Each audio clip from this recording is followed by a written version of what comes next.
friends. Well, today is the day I'm going to explain my rod setup for crappie fishing. It's very exciting, you know. Not as exciting as fly fishing, but you get it. It's all exciting, doesn't matter what you do. Okay, so I'm going to discuss on my rod. The rod that I'm using, it is a Shakespeare Micro Elite 7-foot rod. You get them at Walmart, they're super inexpensive. They're like 18 bucks. You can run 4 to 10 pound test. I run 4-pound test because of the small bobbers I throw and the small jigs. So it's kind of a light setup and you want to get a pretty decent cast. You don't want to cast it out and throw it 5 foot in front of you. No good, not fun. So anyways, the rod setup, inexpensive rod, and I'm running a quantum reel. I'm running a full-size reel. Reason being is because I like the bigger spool. It's less memory on your line, so you don't get tangles. So if any of y'all ever thrown an open face and got loops in it, you know what I'm talking about. So anyways, I'm gonna go ahead and start out with my line. I like to use the Tri-Lane 4-pound test. Really good stuff. My jig heads that I prefer to use are the Arkies 1 and 32 ounce jig heads. And I'm going to add a picture to this video and then you'll all see exactly what I'm using. So you'll know the size and the weight and everything. The skirt that I use, or the jig, whatever you want to call it, is the Crim, the minis. Black and chartreuse is my favorite color when the water's muddy. When the water's more clear, I use a blue and white. Works really well, very effective. Apex came out with a jig and it come with a hook as well. So that's a pretty cool option. You can use that if you want. My bobbers. I found that the perfect size, I believe it's 1 1/4 inches. It's a cigar bobber. So you got a little cork at the end of it. You run your line through, put the cork in. Okay, so I've got 2 different kinds here.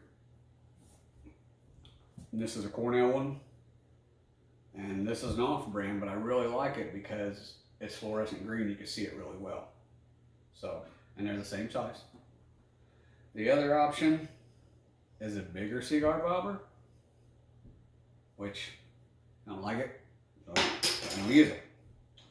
And the last option is an ice fishing bobber. It works as well. So that's pretty much what I use as far as the gear. You can get different colors of mini tails. I've got some that are in purple and chartreuse, red and chartreuse, and it's like 96 cents a pack at Walmart. So you can find them. They're there. This is a basic setup, nothing much to it. What you first have to do before you even tie your jig on, you got to run your line through your cigar bobber. Put the plug in. Don't push it real hard, it's not necessary, because it'll blow out the end of the bobber. And then you'll be jacking with it, trying to crush it and put it back in there. So, and after you put your cigar bobber on, you tie on your jig. Use the improved clinch knot. Look at it on YouTube. It's the best knot to use.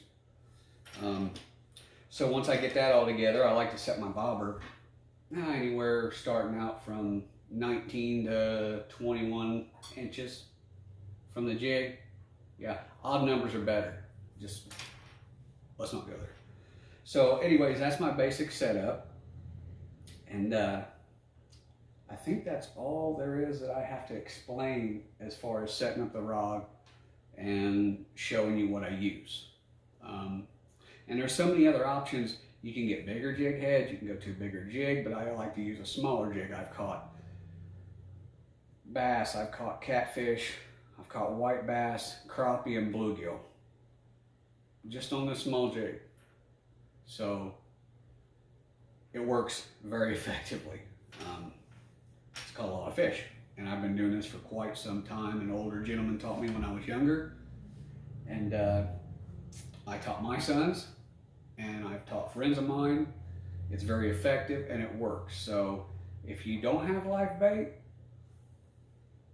this is what you go to right here. This is what I always use. I love to use it for panfish.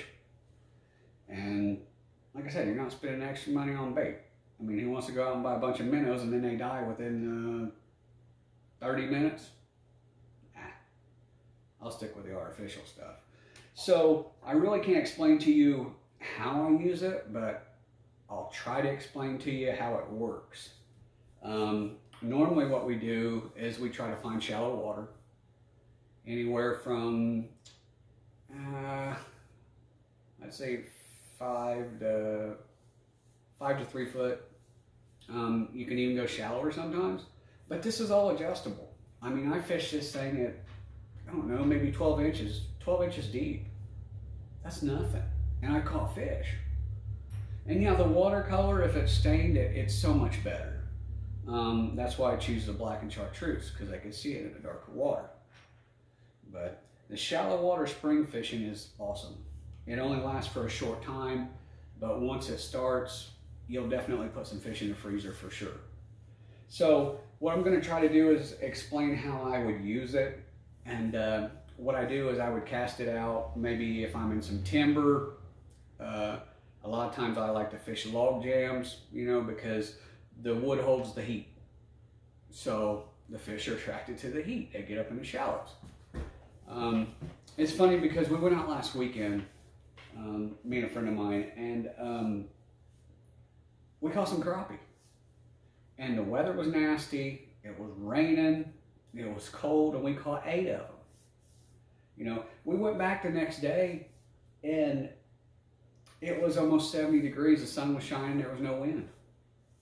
And there was only 3 crappie caught, and I didn't catch none. So it's weird how the weather affects things. But you can catch fish in cold weather. You can catch them when there's snow on the ground. This method is very effective. But what I normally do is I cast it out, and I'll twitch the rod 4 or 5 times, and then I'll stop and I'll reel my slack. And I'll let it sit there for a minute. And then I'll twitch the rod again, and that bobber is just bouncing across the water like that, and then it stops. So what it's doing is when you're pulling it, it's just making a jig dance, and it sits there. But it suspends, you know, a couple feet below the water. So it's very interesting. If you get in clear water and kind of moving around, you can see what it does, and then you know why it attracts a fish. It almost acts like an injured minnow.